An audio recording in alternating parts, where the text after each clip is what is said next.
मनामध्ये अनेक प्रश्न आहेत. त्या प्रश्नांची उत्तरं मलाही द्यायची आहेत. त्याचबरोबरीने आपल्या देशात, राज्यात, शहरात, राजकारणामध्ये, नागरिकांच्या जीवनामध्ये अनेक व्यथा, समस्या या त्यांना भेडसावत आहेत. त्याहीबद्दल आपल्या मनात प्रश्न आहेत. माझ्याही मनात त्या प्रश्नांबद्दल प्रश्न आहेत. पण आज मी आपल्याला एक विनंती करू इच्छितो की आज मी फक्त एकच विषय घेणार आहे. बाकीच्या विषयांबद्दल आपल्याला जर का अगदी पाहिजेच असतील उत्तरं तर आपण सोमवारी किंवा मंगळवारी जरूर भेटूया. पण हा संपूर्ण देशामध्ये जो काही एक गोंधळ, सर्वसामान्यांबद्दल अनास्था उडवलेली आहे, कोणी कोणाचं उत्तरदायित्वच नाहीये असं जणू काय चाललेलं आहे. आणि ह्याचं जे मूळ आहे त्या मुळावरती आता आघात करण्याची वेळ आलेली आहे. कारण संपूर्ण देश हा आज भारतीय जनता पक्षाच्या अंमलाखाली आहे. आणि भारतीय जनता पक्षाच्या सत्तेचं मूळ जे आहे, ज्याच्यामध्ये आम्ही सुद्धा सहभागी होतो, ते म्हणजे राम मंदिर. राम मंदिरासाठी जे आंदोलन झालं होतं त्या आंदोलनामध्ये अनेक शिवसैनिक सुद्धा सहभागी होते. देशातील तमाम हिंदू हा सहभागी होता. तो काळ आजही आपल्यापैकी अनेकांना आठवत असेल. आपल्या माध्यमातून ती सारी दृश्य जनतेच्या मनामध्ये खोलवर रुजलेली आहेत. कारसेवकांवरती झालेले अत्याचार, मग झालेलं गोध्राचं हत्याकांड, अहमदाबादमधली दंगल, अगदी मुंबईमध्ये सुद्धा जे काही घडलं होतं, बॉम्बस्फोट असतील, आणखीन काही गोष्टी असतील, त्याच्यामध्ये हिंदूंनी बरंच काही सोसलं होतं. आणि त्या सगळ्याचं मी असं म्हणेन भांडवल करून भारतीय जनता पक्ष, जो हे आंदोलन सुरू होण्याच्या आधी संपूर्ण देशामध्ये त्यांचे फक्त 2च खासदार होते आणि गांधीवादी समाजवाद हा त्यांनी अंगीकारलेला एक कार्यक्रम होता. तो कार्यक्रम सोडून ते हिंदुत्वाकडे वळले, राम मंदिराच्या मुद्द्याला हात घातला आणि आज देशामध्ये अगदी अमर्याद सत्ता भोगतायत. अशा या भारतीय जनता पक्षाच्या काळामध्ये राम मंदिर हा मुद्दा वेगळ्या एका गोष्टीमुळे चर्चेला जातोय, हे दुर्दैव आहे. म्हणजे असं जर का मी म्हटलं की आज जी काही दरोडेखोरी चाललेली आहे, राजकीय पक्ष फोडले जात आहेत, आमदार खासदार चोरले जात आहेत, खरेदी विक्रीचा होते, याला ऑपरेशन नाव दिले जाते. ऑपरेशन हे, ऑपरेशन ते. मग आता हे ऑपरेशन राम मंदिर भाजपा करते का, हा एक महत्वाचा मुद्दा आहे. आणि म्हणून मला असं वाटतं की या सगळ्या बातम्या दाखवल्या जात असतील, नसतील, बातम्या छापून येत असतील, नसतील, पण चोरी तर होते. राम मंदिरावरती दरोडा तर टाकला गेलाय. त्याच्याबद्दल पुरावे सुद्धा दिले गेलेत. काही जणांचं म्हणणं असं आहे की त्या चोरीचा पैसा हा इतर पक्ष फोडण्यासाठी वापरला जातोय. हे फार गंभीर आहे. आणि जसं एकदा अटल बिहारी वाजपेयी म्हणाले होते, जेव्हा मी सांगितलं ना 90चा काळ होता की अब हिंदू मार नहीं खाएगा, तसं आज मी म्हणतोय की अब हिंदू माफ नहीं करेगा. जे जे मंदिर लुटतायत, मग ते भाजपचे कोणी असतील किंवा आणखीन कोणी असतील, पण लेकिन अब हिंदू माफ नहीं करेगा उनको. जे जे मंदिर लुटतायत त्यांना हिंदू त्यांची जागा दाखवल्याशिवाय राहणार नाही. आणि त्याची सुरुवात आम्ही येत्या रविवारपासून करतो. येत्या रविवारी 5 तारखेला संध्याकाळी 4च्या सुमारास दादर इथे पुणे एकेकाळी जो एक कबूतरखाना होता, तिथे एक मारुतीचं मंदिर आहे.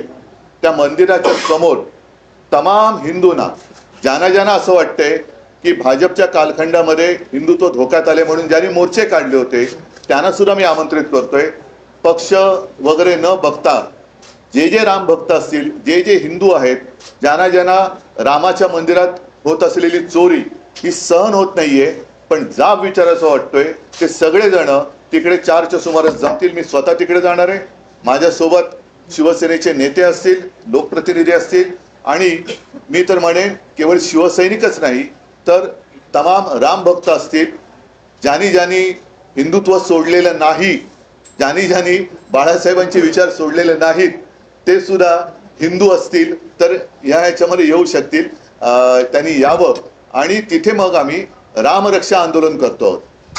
त्याच्यात साहजिकच आहे की रामरक्षा एक जसं पूर्वी आम्ही महाआरती करत होतो हिंदूंना जाग करण्यासाठी, आता हिंदू जागे झालेत, आता हिंदू त्यांना जाब विचारतील, तो जाब विचारण्यासाठी आम्ही तिथे रामरक्षा म्हणू, हनुमान स्तोत्र म्हणू आणि हनुमान चालीसा सुद्धा म्हणू. हे जाहीररित्या हा कार्यक्रम सुरू होईल. परवाचा कार्यक्रम ही सुरुवात आहे आणि त्याच्यानंतर प्रत्येक ठिकाणी राज्यभर, जिल्हा पातळीवरची, शहरामध्ये, अगदी खेड्यापाड्यात सुद्धा जिथे जिथे राम मंदिर असेल, जिथे जिथे हनुमान मंदिर असेल, तिथे तिथे हे सर्व हिंदू, सर्व राम भक्त, मी तर म्हणेन आता वारीची सुरुवात होते, अगदी वारकरी सुद्धा या राम मंदिराच्या लुटी विरोधात ज्यांच्या मनात आग आहे, ज्यांच्या मनात राग आहे, ते सगळे एकत्र होऊन या भारतीय जनता पक्षाला ह्याचं उत्तरदायित्व स्वीकारायला लावल्याशिवाय राहणार नाही. त्याच्यामुळे ही सुरुवात होते आहे. आपल्याला सुद्धा मी आमंत्रण देतोय. आपल्या माध्यमातून मी सर्व हिंदूंना, सर्व राम भक्तांना तिथे आमंत्रित करतो आहोत, कारण हिंदुत्वाच्या नावावरती ही लूट आम्ही सहन करू शकत नाही. हा जर काही त्यांनी देखावा केला असेल की मंदिर वही बनाएंगे, मंदिर झालं, पण त्या मंदिराच्या मागे ज्यांनी रक्त सांडलं, ज्यांनी कष्ट, म्हणजे अनेकांना तुरुंगवास झाला, त्या सगळ्यांचे कष्ट हे असे आम्ही वाया जाऊ देणार नाही. म्हणून परत एकदा सांगतो की आज आहे शुक्रवार, परवा रविवारी 5 तारखेला साधारण 4च्या सुमारास दादर येथे जे मारुतीचं मंदिर आहे, जिथे जुना कबूतरखाना होता, तिथे सगळेजण एकत्रित येतील आणि रामरक्षा आंदोलन आम्ही सुरू करतो. इतर पक्षांना सुद्धा आव्हान करताय का? मनसेध्यक्ष राज ठाकरेंना सुद्धा आव्हान करताय का? मी तमाम हिंदूंना, तमाम राम भक्तांना पक्ष पातळीच्या पलीकडे जाऊन आवाहन करतोय. आवाहन म्हणजे विनंती. आव्हान आणि आवाहन ह्याच्यामध्ये फरक आहे. आवाहन म्हणजे विनंती करतोय की ज्यांना तिकडे यावंसं वाटते त्यांनी तिकडे बिंदास यावं. उद्धवजी, राम जन्मभूमी हा देशवासियांच्या आस्थेचा विषय आहे. राम जन्मभूमीचं आंदोलन हे देशव्यापी होतं. आता हे तुम्ही रामरक्षा जे आंदोलन सुरू करता आहात ते मुंबई महाराष्ट्रापुरतं मर्यादित असणार आहे की पुढच्या काळात हे देशव्यापी असेल आणि तुम्ही स्वतः अयोध्येत जाणार आहात का? मी अमित शहाबरोबर नक्की अयोध्येला जाणार आहे. पुढे काय ऐका, एक मिनिट तुमच्या प्रश्नाचं उत्तर देतो की तुमच्या लक्षात असेल की त्यावेळेला राम मंदिराचं आंदोलन हे देशव्यापी होतं, पण शिवसेनेने, अगदी स्वतः शिवसेना प्रमुख हे अक्षरशः राज्यभर फिरले होते. मग कधी महाआरती असेल, कधी ते शिलापूजन असेल, अनेक ठिकाणचे फोटो माझ्याकडे आहेत.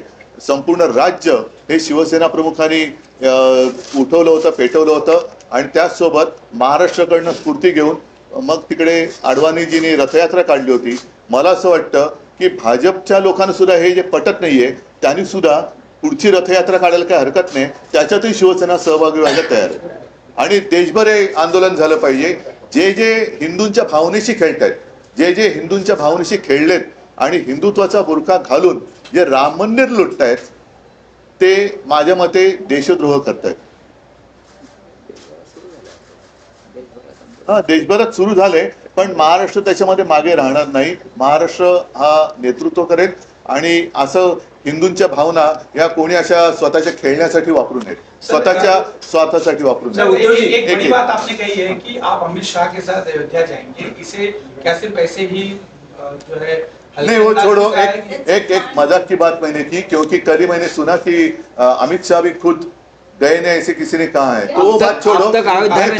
मैं तो दो बार और हमारे साथी जो है संजय राउत जी, आदित्य वगैरह, हमारे सब साथी वहाँ 2-4 बार गए हुए हैं. मैं तो खुद चीफ मिनिस्टर बनने के पहले भी गया था और उसी वक्त मैंने नारा दिया था, पहले मंदिर फिर सरकार. तो हमारे लिए मंदिर का महत्व ये है, सरकार बाद में, मंदिर पहले. सर, अयोध्या के इस आंदोलन में शिवसेना काफी बढ़ चढ़ के शिवसेना ने हिस्सा लिया था. क्या ये जो आप लोग आंदोलन शुरू कर रहे हैं राम रक्षा, इस आंदोलन को क्या पूरे देशव्यापी स्तर पर लेकर जाएंगे और क्या इस प्लान क्या है उसे थोड़ा हिंदी में बता दीजिए सर. जैसे मैंने मराठी में कहा कि भाजपा ने अब मैं ऐसे कहता हूं कि स्वार्थ के लिए क्या राम मंदिर का मुद्दा लिया था. अब राम मंदिर के लिए जिन लोगों ने आंदोलन किया था, काफी सारे लोग आज भी हैं जिन्होंने वो जेल गए थे, वो कार सेवकों के ऊपर कैसे अत्याचार किया गया था, आज भी सबके दिल में या मन में है। और अब उसका फायदा भाजपा उठा रही है। सत्ता तो आ गई, मंदिर तो बन गया, मंदिर भी कोर्ट के आदेश के अनुसार बन गया। तो अब जो भी मंदिर लूट रहे हैं उनको हिंदू माफ नहीं करेगा। और मैं तो कहता हूं कि मुंबई में रहने वाले, महाराष्ट्र में रहने वाले, पूरे देश में रहने वाले जो भी हिंदू है वो सारे इस आंदोलन में आए। उत्तर भारत तो ही है, लेकिन मुंबई में रहने वाले उत्तर भारतीय जो भी जय श्री राम कहते हैं वो भी हमारे साथ जुड़ जाए। जय शिवराय, जय श्री राम कहते हुए वो आए। 5 तारीख को मैं सबको आमंत्रित कर रहा हूँ, जो भी राम भक्त हैं और जितने सारे हिंदू जिनको ये सारी बातें पसंद नहीं है, गुस्सा है दिल में, वो हमारे साथ आए। और मैं इसलिए कह रहा हूँ कि उत्तर भारतीयों को भी मैं आमंत्रित कर रहा हूँ। दादर में आने वाले रविवार को 5 तारीख है, लगभग दोपहर के 4 बजे के आसपास मारुति का मंदिर है, जहाँ पहले कबूतर खाना हुआ करता था, वहीं पर एक हनुमान मंदिर है, वहाँ हम सब सारे इकट्ठा आएंगे। राम रक्षा, हनुमान स्तोत्र और हनुमान चालीसा हम वहाँ सबके साथ बोले। उद्धवजी, राम मंदिर उभारणीत सगळ्यात पहिली देणगी तुमच्या पक्षाला दिली, सगळ्यात पहिली वीट तुम्ही दिली, 1 कोटी रुपये. हो. तर मग तुम्हाला हे वाटत नाही का, समजा जर दानपेटीत अपहार होत असेल तर थेट अयोध्येत जाऊन अशा प्रकारांच्या बाबतीत जाब विचारला जावा? अयोध्येत तर मी जाणार आहे, मी काही जायला लाजत नाहीये, अयोध्येत जाणार। परंतु ज्या संपूर्ण देशाने, ज्याच्यामध्ये महाराष्ट्राचा सहभाग मोठा होता, भाजपला दिल्लीत बसवलं, तो महाराष्ट्र आहे। तर महाराष्ट्रामध्ये सुद्धा हे आंदोलन व्हायला पाहिजे। महाराष्ट्र एकदा जागा झाला की संपूर्ण देश जागा होतो। त्याच्यामुळे पहिल्या महाराष्ट्रातनं मी सुरुवात करेन आणि अयोध्येत पण जाईन ना मी। जसं तुम्हाला आठवत असेल की राम मंदिर निर्माण जेव्हा झालं 2-3 वर्षापूर्वी, तेव्हा आम्ही नाशिकच्या काळाराम मंदिरात गेलो होतो। आणि म्हणून आमचं जे हिंदुत्व आहे, जे मी नेहमी सांगतो की अयोध्येत तर राम जन्मभूमी आहे, अयोध्येत राम मंदिर आहे, पण आमचा राम हृदयात आहे। हृदयात राम, हाताला काम आणि शेतमालाला दाम, हे आमचं हिंदुत्व आहे। ठीक आहे, ठीक आहे, चला थँक्यू. आणखी एक विषय होता तो सोमवारी गांभीर्याने सुरू आहे मुंबईतली जी परिस्थिती नाही नाही त्याच्याबद्दल मी ऐका नाही आत्ता नको, कारण ह्या सगळ्याचं जे मूळ आहे ते भाजपच्या कारभारात आहे। म्हणून या सगळ्या विषयावरती मी पाहिजे सोमवारी आपली तयारी असेल तर सोमवारी भेटेन, मंगळवारी भेटेन, आपण विस्ताराने त्याच्यावरती प्रेस कॉन्फरन्स घेऊ। पण आज परत एकदा राम मंदिर, जे ऑपरेशन राम मंदिर भाजप पुरस्कृत चालू आहे, त्याचा निषेध करण्यासाठी आणि जे त्याच्यामध्ये जर कोणी चोरी केली असेल, ते कोणाशी संबंधित असेल, त्यांना शिक्षा झाली पाहिजे। आणि म्हणून येत्या रविवारपासून आम्ही हे राज्यव्यापी आंदोलन सुरू करतोय, ज्याची सुरुवात मुंबईत होईल।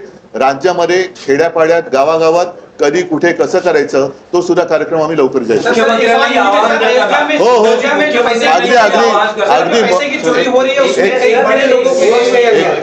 मुख्यमंत्र्यांना मी याच्यामध्ये पद बघत नाहीये। जे राम भक्त असतील, जे अस्सल हिंदू आहेत, ते मग पदानी कोणी असतील, कोणत्याही पदावर बसले असतील, त्या सर्वांनी यावं। ज्यांना रामाबद्दल प्रेम आहे आणि ज्यांना राम मंदिरात होणाऱ्या चोरीचा एक राग आलेला है, त्या सगळ्यांनी यावं। सर एक सवाल है कि बहुत बड़े लोगों को छोड़ दिया गया है, सिर्फ छोटे लोग ही नहीं, इसीलिए नहीं, मुझे तो डर इस बात का लग रहा है, इसलिए जो मैंने शब्द का प्रयोग किया है ऑपरेशन राम मंदिर, ऐसे नहीं होना चाहिए कि उनका बाद में सत्कार किया जाएगा और वो कहीं पर राज्यपाल और कहीं पर वो मंत्री वगैरह बना दिए जाएंगे। तो जो भी चोर है उनको तो सजा होनी चाहिए। तो धन्यवाद, जय हिंद, जय महाराष्ट्र, थैंक यू।